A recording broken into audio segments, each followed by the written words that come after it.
Udhna south ઝોનના કાર્યપાલક ઇજનેરના આશીર્વાદથી ગેરકાયદેસર બાંધકામ કરનાર બેફામ.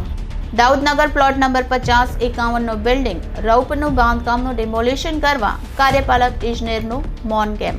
દાઉદનગર પ્લોટ નંબર 77-78-79 5 માળનું બાંધકામ કરનાર તાહેરની ઉપર કોના આશીર્વાદ? ધર્મયુગ પ્લોટ નંબર 199-200માં ગેરકાયદેસર એપાર્ટમેન્ટનું બાંધકામની ઉપર અસિસ્ટન્ટ ઇજનેરનું મૌન કેમ. Laxminarayan industrial plot number T1-8 સુધી ચાલી રહેલ બિન અધિકૃત બાંધકામનું ડિમોલિશન કયા કારણોસર નથી થતું? ગેરકાયદેસર બાંધકામ સુરત મહાનગરપાલિકાની વિજિલન્સ વિભાગનું મૌન કેમ. મનપા કમિશનર શાલિની અગ્રવાલ ગેરકાયદેસર બાંધકામની તપાસ કરે તો ભ્રષ્ટાચારની ગંધ આવી શકે છે.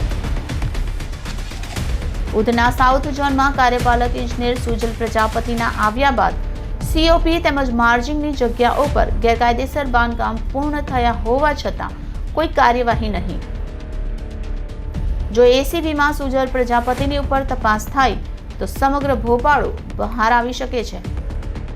ઉધના સાઉથ ઝોનના વિસ્તારમાં વિજિલન્સ વિભાગની ટીમ ક્યારે સેન્ટ્રલ ડિમોલિશનની કામગીરી કરે તેવી લોકમાંગ.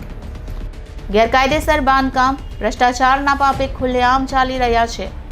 જુઓ વધુ માહિતી સાથે સિટી ગોલ્ડ ન્યૂઝ ચેનલ.